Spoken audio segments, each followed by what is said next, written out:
So welcome students. Now in today's class we are going to revise chapter 3, metals and non-metals. So firstly we are what we will learn from this chapter, that different properties of metals and non-metals, then the uses of metals and non-metals in our life. We will understand about minerals, ores and alloys also. Then firstly, you should know that what are the pure substances, which are made up of same type of particles. Particles कौन से? Atoms or molecules. Okay. Can you name some objects that are made up of metals? You can name many, na? Bells, utensils, and then you have to write. Okay. मैंने दो example बताए. You have to write, and you know many and many. How metals are different from non metals, ये अभी हम पढ़ने वाले हैं. वैसे आपको पता भी होना चाहिए. Then what are the uses of metals?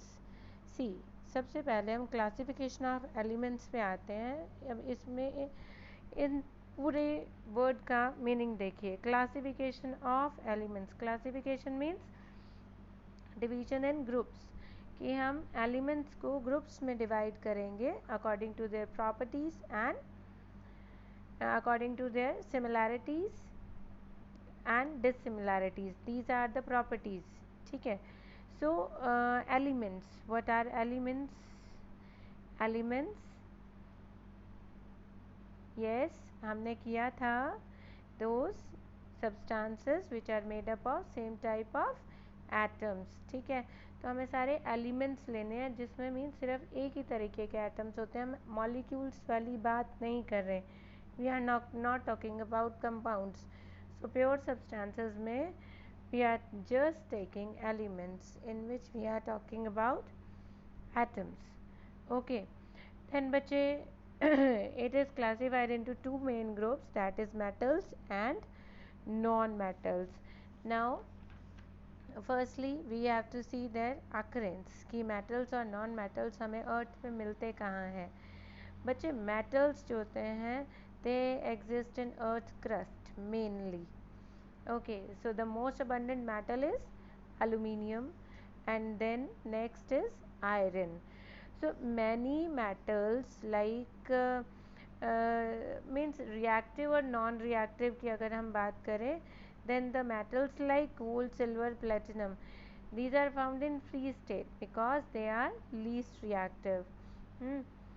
And many metals like sodium, potassium, aluminium, zinc, they are found in their compounds, in the form of their compounds. Compound means किसी ना किसी और एटम के साथ मिक्स मिलते हैं. जैसे sodium oxygen के साथ मिक्स मिलेगा, then it will form sodium oxide.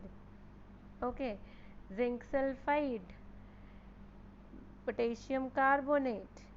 सो इस तरीके से कंपाउंड्स की फॉर्म में हमें मिलते हैं. फिर हम इनमें से, अब जैसे सोडियम और ऑक्साइड है, तो उसमें से हम सोडियम को अलग करेंगे. ठीक है. अलग करके उसमें से सोडियम निकालेंगे.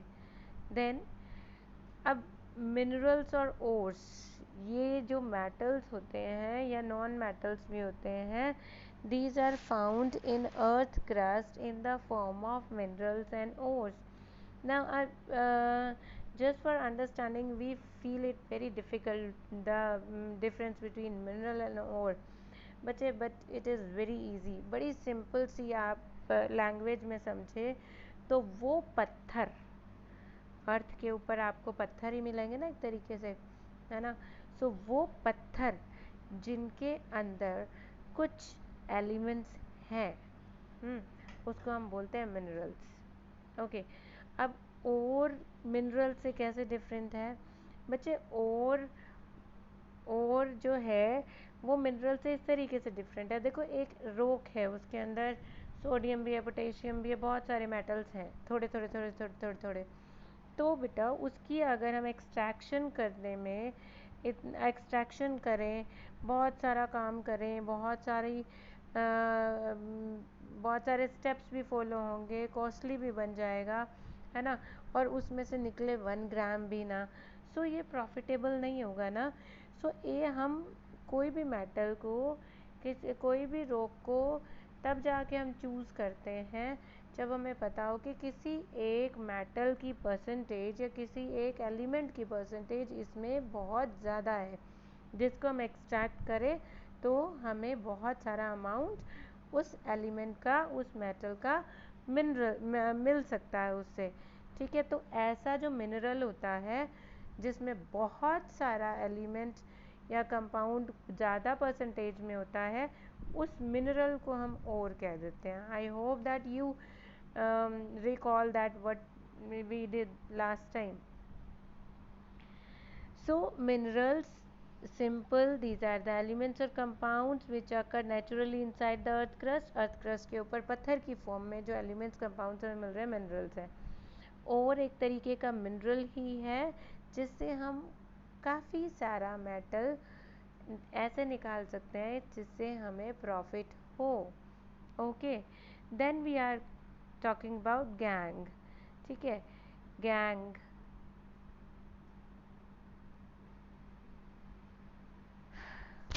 देन गैंग क्या होता है? गैंग होती है वो इम्प्योरिटीज़ जो उन पत्थरों में इम्प्योरिटीज़ हमें मिलती हैं। जैसे सारा का सारा मेटल तो होगा नहीं ना, अब आयरन, अगर हमें आयरन निकालना है किसी पत्थर में से, तो उस आयरन को निकालने के लिए उसमें जो एक्स्ट्रा चीज़ें जितनी भी हैं वो सारी हमें निकालनी पड़ेंगी, and those are known as impurities, है ना, जो हमें ज़रूरत नहीं है, these are impurities. So impurities को हम गैंग भी बोल देते हैं, स्पेशली मिट्टी, पत्थर, इन सब से बनी हुई जो इम्प्योरिटीज़, एक्स्ट्रा मटेरियल जो उसके साथ होता है और के साथ, उसको हम गैंग बोलते हैं। Okay, pronounces as gang. So extraction of metal from their ores, these are in 3 main steps. Firstly is concentration of ore. इसमें क्या होता है, गैंग को, इम्प्योरिटीज़ को हटाया जाता है।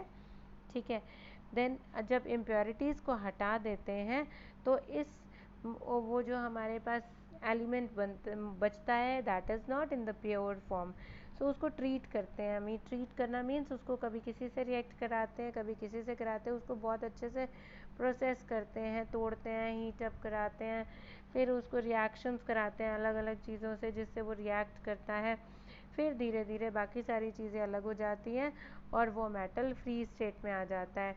मीन्स मेटल एज मेटल, मतलब आयरन एज आयरन हमें मिल जाता है। पहले तो वो कंपाउंड की फॉर्म में था ना, किसी और के साथ मिला हुआ। Now after that the metal is still not in the very pure state. ठीक है, so now the next step is to purify it. Now if we are going to purify it, then that step is known as refining, and refining is also done by electrolysis, mainly electrolysis. Then we are coming to physical properties of metals. Physical properties अगर हम देखें, the सबसे पहले आती है physical state. Physical state means state of that element. State means the 3 states are there: solid, liquid and gases. Then in which state these metals occur? Metals are, all the metals are solids except mercury. So in this also I have written the exceptions over here, so you have to remember it very carefully. Okay, then metals are solid except mercury. Then metals are very hard, but lithium, potassium and sodium, these are not hard, these are very soft. As these are very soft, so they are very brittle and they can be easily broken down into pieces. Even we can cut them with a knife or a razor. ठीक है, then metals have metallic luster, so they are known as lustrous. They are having a shining surface. Okay, means इनकी डल surface, डल नहीं होती है इनकी appearance. जैसे हम would को देखते हैं तो हमें शाइनी नहीं दिखती ना, पॉलिश कर देते हैं तो जाके मिलती है। तो ये जो पॉलिश है ये मेटल नहीं है, बट मेटल में पॉलिश जैसी जनरल शाइन उनमें पहले से ही होती है, they are having a natural lustre, ठीक है, but non metals does not have. So अभी नॉन मेटल्स को भी रिवाइज करेंगे हम now. Then metals are malleable, malleable means they can be beaten into thin sheets, बहुत पतली पतली शीट्स में इनको हम चेंज कर सकते हैं, इनको हम बना सकते हैं, इनकी फॉर्म चेंज कर सकते हैं, ठीक है। सो तभी इनकी बहुत सारी ऐसी चीज़ें बनती हैं इनसे, जैसे बहुत बड़े बड़े बॉक्सेस, ट्रंक्स वगैरह ऐसे मिलते हैं, आयरन की बहुत बड़ी सी शीट लेके, इवन की जो यूटेंसिल्स होते हैं उनके लिए भी हमें पहले शीट्स बनानी पड़ती है, फिर गर्म करके उनको सांचों में डालना होता है। फिर ऐसे एक तो आप देखते हो टिन फॉयल, एल्युमिनियम फॉयल, जिस होती है एल्युमिनियम फॉयल है लेकिन नॉर्मली टिन फॉयल बच्चे बोल देते हैं। तो एल्युमिनियम फॉयल जिससे हम अपना खाना रैप करते हैं, that is also metal, okay, but that is dangerous for your health, so don't use it, especially for the hot chapatis.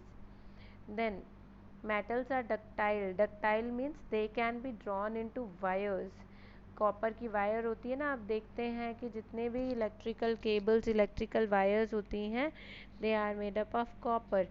So they copper is a type of metal. So उसको कितनी पतली पतली, बहुत छोटी छोटी, बहुत पतली पतली थिन वायर्स हम बनाते हैं, है ना।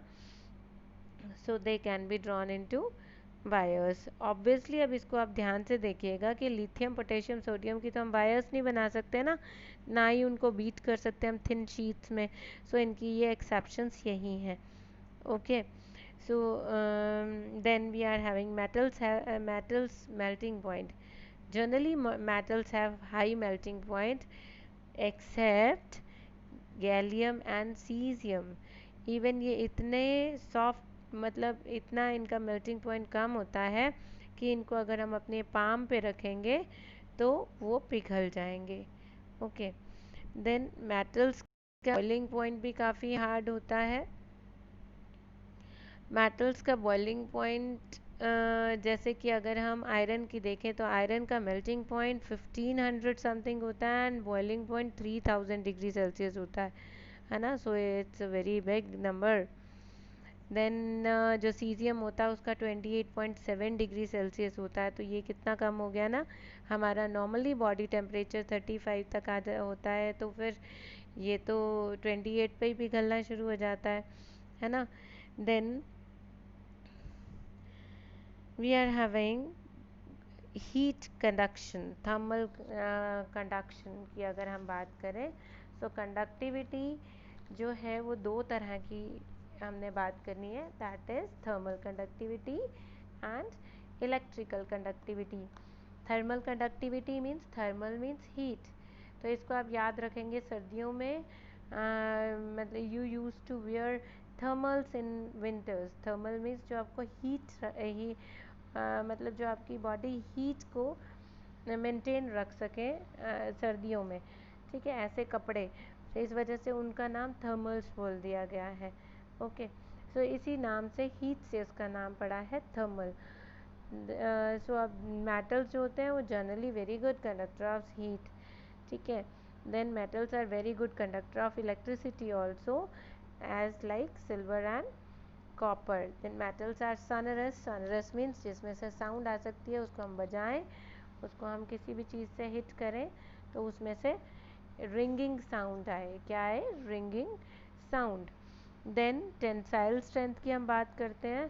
टेंसाइल स्ट्रेंथ एक ऐसी प्रॉपर्टी होती है जिससे एक सब्सटेंस जो है अपने ऊपर बहुत सारा भार, स्ट्रेन जिसको हम कहेंगे, बियर कर सकता है, होल्ड ऑन कर सकता है और वो टूटे ना। जैसे किसी भी वायर के साथ हम कोई काफ़ी हैवी कुछ भी वेट टांग दें and it will not break, that is the tensile strength, good tensile strength. So metals are having good tensile strength, and so all the properties are covered in this now.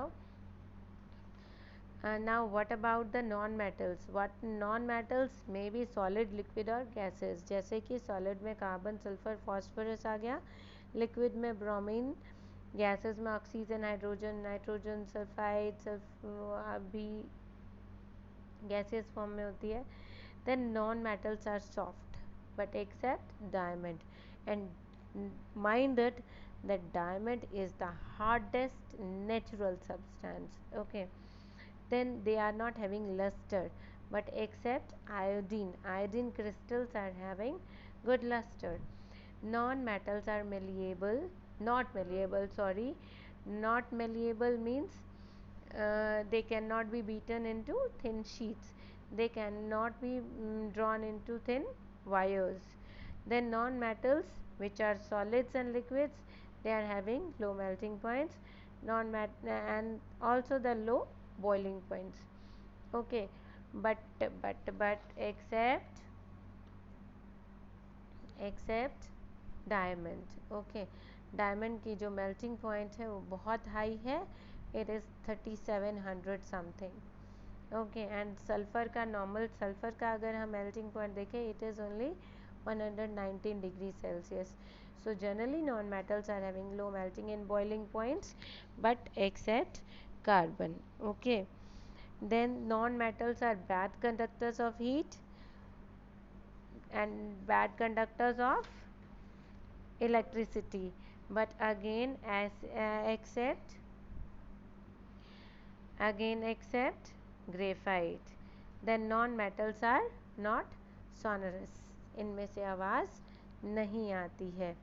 Then we are having chemical properties of metal. I think this much is sufficient up to now.